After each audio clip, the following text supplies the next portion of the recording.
സംഭാവനക്കാരുടെ list എടുപ്പായിരുന്നു. പണത്തിന്റെ കണക്ക് തലേ കയറിയ മനുഷ്യന്റെ വിവേകം നശിക്കും. ഉണ്ണിയേട്ടന്റെ കണ്ണില് ലോകം മൊത്തം ഒരു ബാങ്കാ, വേൾഡ് ബാങ്ക്. വല്ല നാടകത്തിലോ മറ്റോ ആയിരുന്നെങ്കിൽ ഇതുപോലൊരു രംഗത്ത് എടോ നിഷ്ഠുര കാപാലിക ഇന്നെന്റെ ആദ്യ രാത്രിയാണ്, തന്റെ പണക്കണക്ക് പോയി തൊലയട്ടെ എന്നൊരു ഡയലോഗ് കാച്ചാമായിരുന്നു. പഴങ്ങളുടെ തട്ടവിടെ ആപ്പിളും ഓറഞ്ചും ഒക്കെ അങ്ങനെയാണല്ലോ രീതി. പിന്നെ ഒരു ഗ്ലാസ് പാല്. സിനിമയിലൊക്കെ ആദ്യ രാത്രി തുടങ്ങി കണ്ടിട്ടുള്ളത് ഇതൊക്കെ നല്ലോണം ഭക്ഷിച്ചോണ്ടാ. പാലുണ്ടായിരുന്നു, തണുത്തു തുടങ്ങിയപ്പോ ഞാൻ കുടിച്ചു. ഓ, അപ്പൊ ദൈവത്തിനുള്ളത് പൂജാരി വിഴുങ്ങി. കുഴപ്പമില്ല, തൽക്കാലം ദൈവം ശപിക്കുന്നില്ല. മാത്രമല്ല വരം വല്ലവും വേണേ ചോദിക്കുകയും ആവാം. ഒടുവിൽ പറഞ്ഞത് കാര്യമായിട്ടാ. ഇഷ്ടാനിഷ്ടങ്ങളൊക്കെ ഇന്ദുവിന് തുറന്നു പറയാം. എന്നാ പറയട്ടെ? തീർച്ചയായും. നാടകത്തിൽ അഭിനയിക്കുന്ന എനിക്ക് ഇഷ്ടമല്ല. ഞാനോ?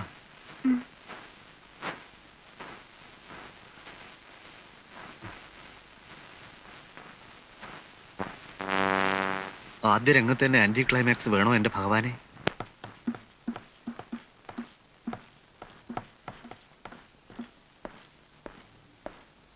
അമ്മേ, ഞങ്ങളൊരു സിനിമയ്ക്ക് പോവാ. സിനിമയ്ക്ക്?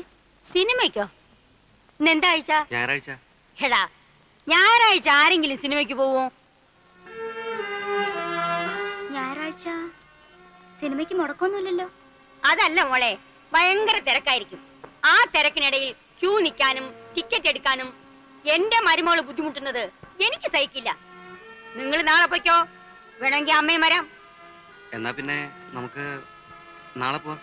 ആ, നാളെ ഉച്ച കഴിഞ്ഞ് മാറ്റിക്ക് 3 ടിക്കറ്റ് ബുക്ക് ചെയ്യ്. ചെല്ല്. ജ്ഞാനത്തിൽ ആയവർ തൻ ഗുണത്തിൽ മറഞ്ഞ ഈ ശക്തിയെ അങ്ങ് കണ്ടാൽ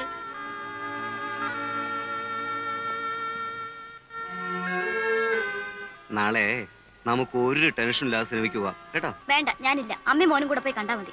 അയ്യേ, എന്താ ഇത്? അമ്മ നമ്മളോടുള്ള സ്നേഹം കൊണ്ട് പറഞ്ഞല്ലേ? അത് എനിക്കൂടെ തോന്നണ്ടേ? കോംപ്ലക്സാ. മരുമോൾ വന്നപ്പോ മോന്റെ സ്നേഹം കുറഞ്ഞു പോകുന്നുള്ള പേടി. ദേ, പറഞ്ഞു പറഞ്ഞ് കാട് കയറണ്ട. തൽക്കാലം അമ്മ പറയുന്നത് കേട്ട് നടന്നാ മതി. നീ ഇത് മുഴുവനും ഇന്ന് അലക്കാൻ പോവാ? കുറച്ചവിടെ ഇട്ടേക്ക്, ഞാൻ അലക്കിക്കോളാം. വേണ്ടമ്മേ, ഒറ്റ അലക്കിന് തീർന്ന അതാ സുഖം. അച്ഛനെ ഷർട്ടിങ് തന്നെ. ഓ, ഇത് മുഷിഞ്ഞില്ല മോളെ. ഇന്നലെ ഇതല്ലേ ഇട്ടത്, മുഷിഞ്ഞില്ലേലും സാരമില്ല. എന്റെ ഷർട്ട് മുണ്ട് എടുത്തോട്ടെ. കണ്ടോ, പഠിക്കുന്നതിനിടയിൽ അവന്റെ ഒരു കാര്യാന്വേഷണം. വായിക്കുന്ന പുസ്തകത്തിൽ ശ്രദ്ധിച്ചു വായിക്കടാ. ഈ ചെക്കനെ എത്ര പഠിപ്പിച്ചിട്ടും കാര്യമില്ലെന്നാ എനിക്ക് തോന്നുന്നത്. ഇന്നലെ അവൻ എന്നോട് പറയാന്നേ, അവന് ഡ്രൈവിംഗ് പഠിക്കുന്നതാ ഇഷ്ടംന്ന്. അതിനെന്താ ഇത്ര കുറവ്? നല്ല അന്തസ്സുള്ള ജോലി തന്നെ ഡ്രൈവിങ്. ഒന്ന് പറഞ്ഞ് മനസ്സിലാക്കി കൊടുക്കച്ചാ. പക്ഷെ നിന്നെ പോലെ ബുദ്ധി കുറഞ്ഞവന്മാർക്ക് ആ പണി പറഞ്ഞിട്ടില്ലടാ. നീ പുസ്തകം കാണാപ്പാടം പഠിച്ച് വല്ല ഡോക്ടറോ എഞ്ചിനീയറോ മറ്റോ ആകാൻ നോക്ക്. കണ്ടുമുട്ടിയ ആദ്യ നാളുകളിൽ ഞാൻ കരുതി നീ ഒരു മാലാഖയായിരിക്കുന്നു. ദേവി, എനിക്ക് തെറ്റിപ്പോയി. സത്യത്തിൽ നീ ഒരു കാളസർപ്പമായിരുന്നു. കണ്ടുമുട്ടിയ ആദ്യ നാളുകളിൽ ചേച്ചി പറഞ്ഞത് കേട്ടോ, നമ്മളോട് പുറത്തൊക്കെ ഒന്ന് പോയി വരാൻ. വല്ല സിനിമയ്ക്കോ മറ്റോ. അതൊന്നും വേണ്ട. കണ്ടുമുട്ടിയ ആദ്യ നാളുകളിൽ ഞാൻ കരുതി അത് ഇവിടെ ഇപ്പോ നല്ല സിനിമയൊന്നും ഓടുന്നില്ല.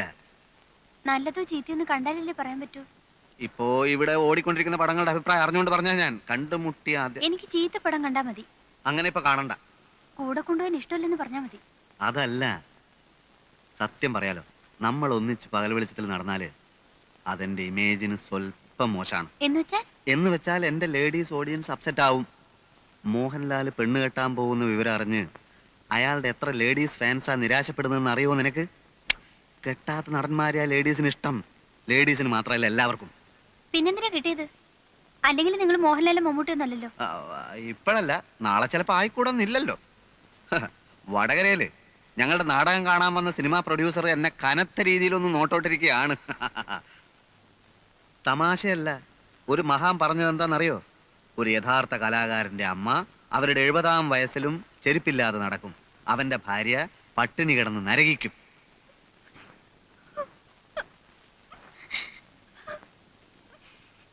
ഇന്നൊരു ദിവസത്തേക്ക് ഈ തത്വമൊക്കെ മറക്കാം. മുഖം വീർപ്പിക്കണ്ട. ഉച്ച കഴിഞ്ഞിറങ്ങാം. ഒരു കറക്കം, ഒരു മാറ്റിനി. ചെല്ലു, ഒരു ചായ ഇട്ടുകൊണ്ടുവാ. ചെല്ലാൻ. കണ്ടുമുട്ടിയ ആദ്യ നാളുകളിൽ ഞാൻ കരുതി നീ ഒരു മാലാഖയായിരിക്കുമെന്ന്.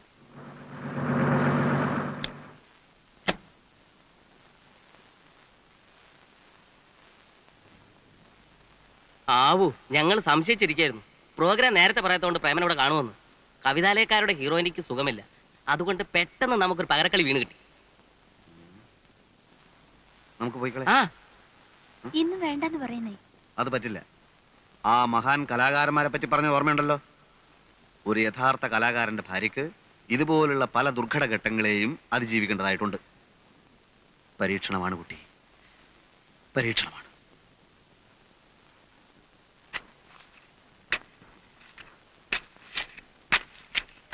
ദേ ഇങ്ങോട്ട് വന്നേ. പറഞ്ഞോ. ഇങ്ങോട്ട് വരുന്നേ.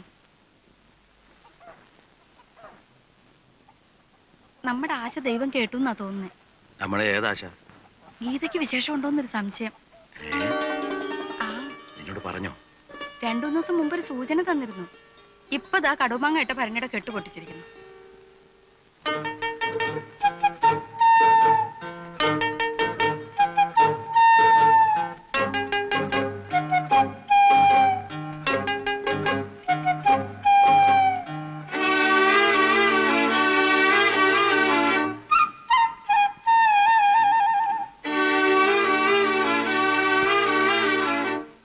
നവംബറില അല്ല, സുഖപ്രസവമാണെ കുഴപ്പമില്ലായിരുന്നു.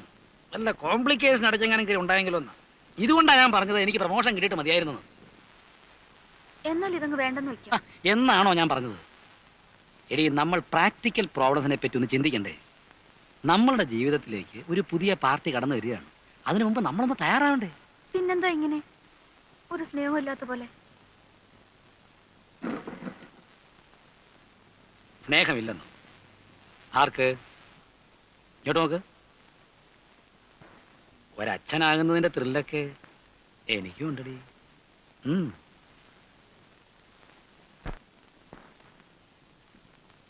എന്നാ താമസിക്കണ്ടെന്ന് പറയൂ ഗീതോട്. രാഹുകാലത്തിന് മുമ്പ് ഇറങ്ങണം. മാത്രമല്ല ട്രെയിനിന്റെ കാര്യം വിശ്വസിക്കാനും പറ്റില്ല. ചിലപ്പോ നേരത്തെ വരും, അല്ലെങ്കിൽ എത്ര കാത്തിരുന്നാലും വരൂല്ല. പ്രസവത്തിനാണെങ്കിലും അവളോട് ഇന്ന് പോകാന്ന് പറയുമ്പോ മനസ്സിന് വല്ലാത്ത വിഷമം. മാത്രമല്ല ദൂരവും കൂടുതലല്ലേ. ഇന്നത്തെ കാലത്ത് ദൂരെ ഒരു പ്രശ്നമാണോ? ഹേ, നിങ്ങൾക്ക് അവളെ കാണണം തോന്നുമ്പോ എപ്പോ വേണമെങ്കിലും വരാലോ അങ്ങോട്ട്. അതല്ല ഞാൻ ആലോചിക്കുന്നേ. പ്രസവം ഇവിടെ ആക്കിയാലെന്താ? അവിടെ ഗീതയുടെ കാര്യത്തിൽ കുറവൊന്നും ഉണ്ടാവില്ലെന്നറിയാം.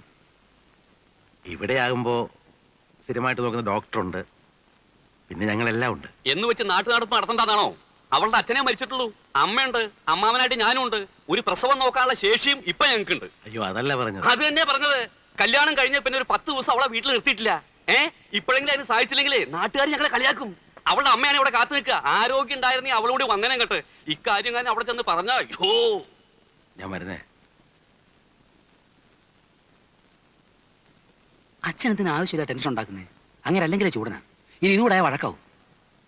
ആദ്യ പ്രസവം എന്നൊക്കെ വെച്ചാൽ പെൺവീട്ടുകാരുടെ അവകാശമാണ്. മാത്രമല്ല ഇതിനൊക്കെ ഇപ്പൊ എന്താ ചെലവെന്നറിയോ? ഗീതേ, പെട്ടെന്ന് റെഡിയാവോ, ഞാൻ പോയി വണ്ടി വിളിച്ചിട്ട് വരാം. അമ്മ അധികം പണിയൊന്നും എടുക്കരുത്. പിന്നെ അലക്കാനുള്ള തുണിയൊക്കെ ആ കാർത്തിയാനെ വിളിപ്പിച്ചിട്ട് അവളെ കൊണ്ട് അലക്കിച്ചാ മതി. അതൊക്കെ ഞാൻ നോക്കിക്കോളാം. മോള് ദേഹം അനങ്ങാതെ സൂക്ഷിക്കണം. ദേഹം അനങ്ങണമെന്നാ ഡോക്ടർ പറഞ്ഞിരിക്കുന്നത്. ആ ഡോക്ടർ അങ്ങനെയൊക്കെ പറയും. മോളതൊന്നും കേക്കണ്ട. ശരി. ഇന്ദു, പ്രേമനോട് വഴക്കിടരുത്. അവനെ ആള് പാവാ. ഞാൻ വരുമ്പോഴേക്ക് നീ പുതിയ വിശേഷങ്ങളൊക്കെ പറയണം. ആ ഗോപു, ഇത്തവണ പരീക്ഷാഫലം വരുമ്പോ ഇവരൊക്കെ ഞെട്ടണം. അല്ലെങ്കിലും എന്റെ പരീക്ഷ പോലെ അറിയുമ്പോ ഇവരൊക്കെ ഞെട്ടാറുള്ളതല്ലേ? അങ്ങനെയല്ല, ക്ലാസ് വാങ്ങിക്കാൻ ശ്രമിക്കണം. ശ്രമിച്ചാ ഗോപുവിന് പറ്റും. പറ്റും.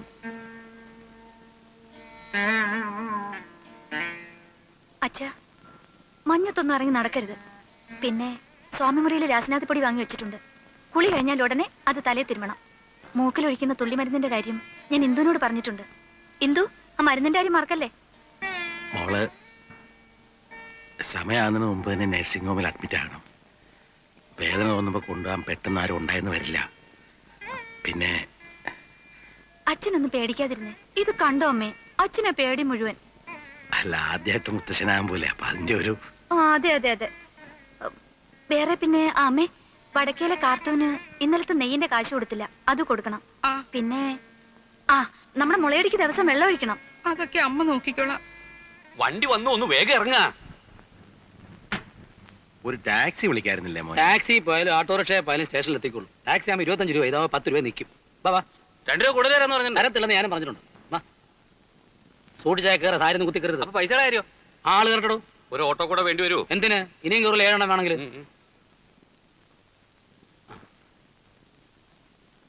അമ്മേ ഭഗവതി. അച്ഛാ നാളെ ഞാൻ വരും.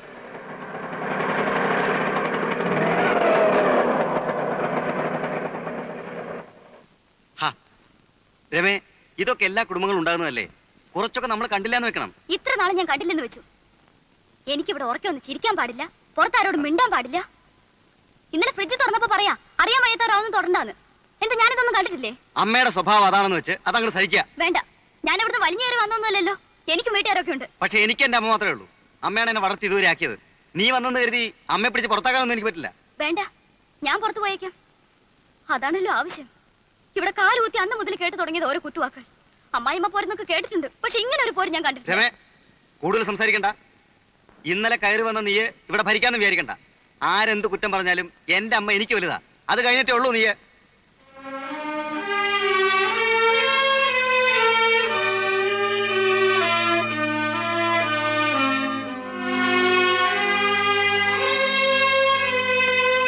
രാജാവ് പറഞ്ഞു, ധർമ്മിഷ്ഠൻ മുനിരാജാവിനാൽ ശപിക്കപ്പെട്ടതെന്തിന്? നടുവകത്തെ അയലിന്മേൽ വെള്ളത്തുണി ഞാത്തിയിടും, പഞ്ഞി കൊണ്ട് മീശയും താടിയും വെക്കും. നിഴൽ നാടകം. അമ്മയാണ് എന്നും കാഴ്ചക്കാരി. എനിക്കന്ന് 5 വയസ്സാ. ഇത്രയും കൂടി വലുതായപ്പോൾ കാലൂന്ത് വയലിലെ വെള്ളരിപ്പന്തലിലേക്ക് അരങ്ങ് മാറ്റി. വിഷമമാണ്. ഒരു സുപ്രഭാതത്തിൽ അഭിനയത്തോട് വിട പറയണമെന്നൊക്കെ പറഞ്ഞാൽ എനിക്കത് സാധിക്കില്ല. ഇത്രയും കാലം അഭിനയിച്ച ഏട്ടൻ എന്ത് നേടി? ഒന്നും നേടിയില്ല. നിങ്ങളുടെയൊക്കെ കാഴ്ചപ്പാടിൽ എൻ്റെ മനസ്സിൻ്റെ സംതൃപ്തിയാണ് എനിക്ക് വലുത്. നേട്ടം അത് തന്നെ.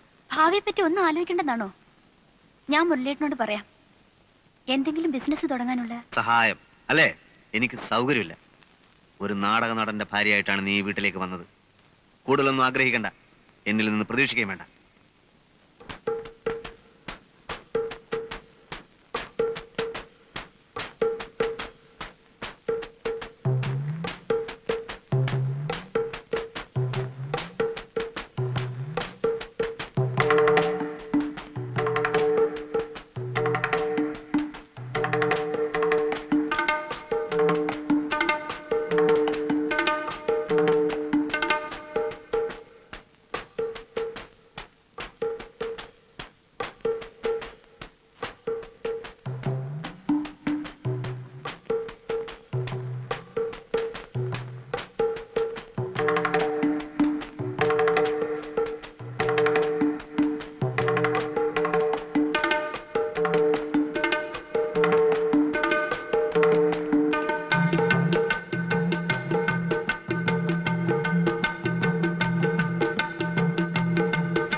ഇവിടെ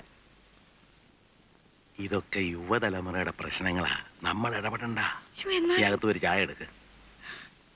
ചെല്ല്.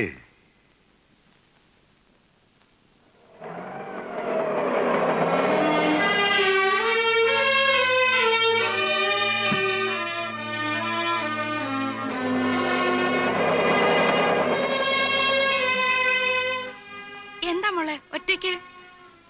അങ്ങനെ തോറ്റു കൊടുക്കാനൊന്നും എന്നെ കിട്ടില്ല. ഞാനങ്ങോട്ട് വലിഞ്ഞേറി ചെന്നൊന്നല്ലോ. എന്നെ എന്റെ വീട്ടുകാരും കൊച്ചാക്കാനാ തള്ളയുടെ ഭാവം. അതിന് വേറെ ആളെ നോക്കണം.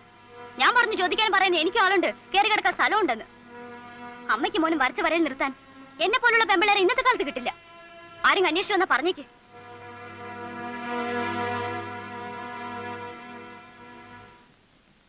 ഇതെന്താ? ഇതും യുവതലമുറയുടെ പ്രശ്നമാ. നമ്മൾ ഇടപെടണ്ട. പൊയ്ക്കോ.